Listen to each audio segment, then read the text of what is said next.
Everyone's calling Conor Benn disloyal because Eddie Hearn kept him afloat. Money, PR, brand, loyalty after the failed test. But Conor's saying one thing: family. Boxing, as we know, is a short window. Fans move on. In 5 years, there's a new guy. So is this betrayal or is it survival? Let's talk about it. So here is the current narrative on Conor Benn being disloyal.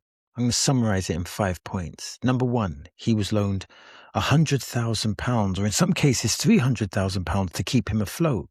Number two, he was portrayed in a positive light in the Netflix documentary about Eddie Hearn. Number three, they being Matchroom, helped negotiate over 20 million allegedly for the Chris Eubank fights. Number four, they being Matchroom, invested 7 to 8 figures into building the brand and the machine of Conor Benn. And finally, number five, they stood by him for 2 brutal years after the failed test. But think of this. Is there not other sides to the story? Of course, you have Eddie Hearn's side, you have Conor Benn's side, and perhaps we have 3 sides: Eddie Hearn's sides, Conor Benn's side, and the truth. But then there are other sides. You have the boxing media perspective, which is the boxing analysts and the boxers, which, this could amount to hundreds. Then you have the Matchroom perspective, Eddie Hearn's machine. Then you have the Zuffa boxing perspective, the Dana White perspective, etc., etc. What's the point here? The point is that the truth may often be fragmented. Perhaps there is not a truth. Perhaps there is many truths, depending on which perspective you take. So let's look at Conor Benn's perspective. There's been a new interview with Conor Benn, a new interview. The good parts of the interview is acknowledging that Eddie Hearn / Matchroom are the foundation. They're the foundation of his success. This is a good acknowledgement. Conor Benn also states, and this is the justification, that he is doing it for his family. He tells a story, and in that story, he meets the Miguel Cotto. For those that don't know, Miguel Cotto is a boxing legend. Yes, a boxing legend. For example, he fought Shane Mosley, Floyd Mayweather, Pacquiao, Paulie Malignaggi, and Canelo. So to make a long story short, the story with Conor Benn's interaction with Canelo basically stated or concluded or prompted the question, what are you doing this for? What are you doing this for? And this thing is boxing. In short, the hypothesis was that you're doing it for your family. Why? Because in 5 years, there will be a new Conor Benn. There will be a new machine, a new kid on the block, and no one will care about you. The point is this: it's his being Conor Benn's responsibility to financially secure his future. Financial accountability is a good thing. But do you have to step on people to get to the top? And we may argue that Conor Benn hasn't stepped on anyone to get to the top. But part of this argument that's being made is that fans, they move on. And many boxers are left with nothing but a legacy. So you might have a legacy, but if you haven't been financially smart, then you're in trouble. And while you're in that financial trouble, while you're in that suffering, the fans move on to the next superstar, the next legend, etc. So let's play what they call devil's advocate. Think of this. Is 20 million not enough to secure your family? The premise here is that he made 20 million. But here's a counter argument. 20 million is not 20 million when you've deducted taxes and or expenses from your training team, etc. And here's another counter argument. When is enough enough? Surely if you have a regular life, no family, no kids, a couple of million is great. Surely you can have a good lifestyle. But if you have expensive taste, a large family with children, then when is enough enough? Under this context, should you not make as much as you can? And who are we We being the public. Who are we, the public, to decide whether they, the boxers, are making too much money? In capitalism, there are many losers and only a few winners. So why do we feel compelled to tell the winners when they stop? And this is the harsh part. When a boxer loses all their money, we, the public, or the majority of the public, criticize. So we criticize when people lose all their money, but then we also criticize when we perceive them to be greedy. Let's go back to devil's advocate. Can you make lots of money without betraying people that helped you? And is all money good money? Perhaps not all money is good money. Some people will have issues with people making money, and I don't think there's a logical argument against that. However, the argument here isn't the notion of securing your family. You should do that. The argument here is if there has been a genuine betrayal. Of course, and there is a point here, boxers have a very small financial window to capitalize. Maybe 2 to 3 years, maybe 5 years if you're lucky. Now, in my world, loyalty is important, but if I judge people on actions in my subjective world, my subjective perspective, generally people don't have loyalty. If Conor Benn has made a mistake, it's not that he's chasing money, it's whether the premise of him being disloyal is true. That doesn't mean that because maybe he may have been disloyal, it can't be fixed.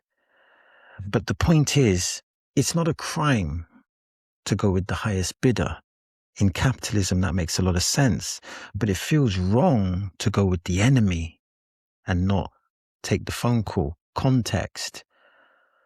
Dana White, Zuffa Boxing, allegedly is the enemy of Eddie Hearn.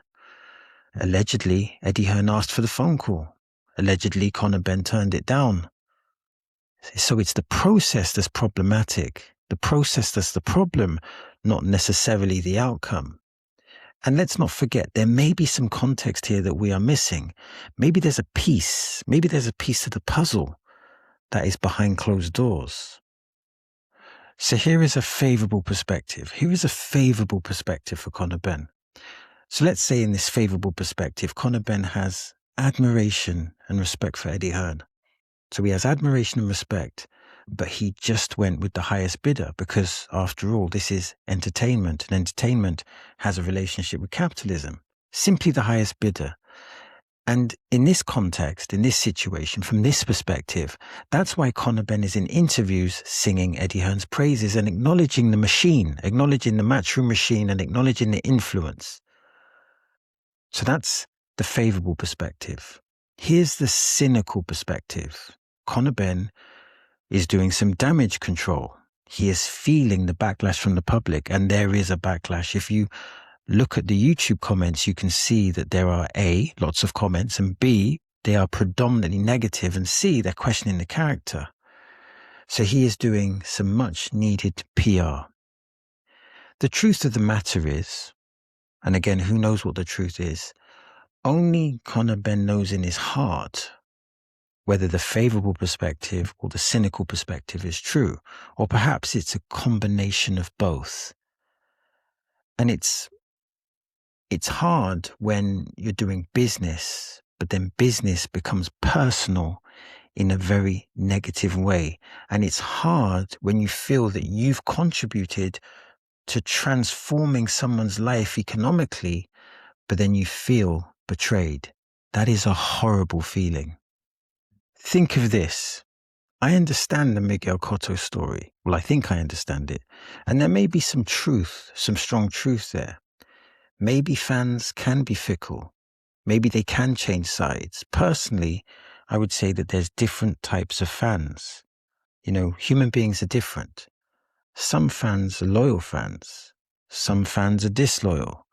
Some are glory hunters, etc. But whatever fans are, we should try and deal with our friends with some honor and integrity, because there's a difference between a relationship with fans and a relationship with a friend. Now, in fairness to Conor, he is acknowledging in these interviews the influence, the transformation of Matchroom and Eddie Hearn.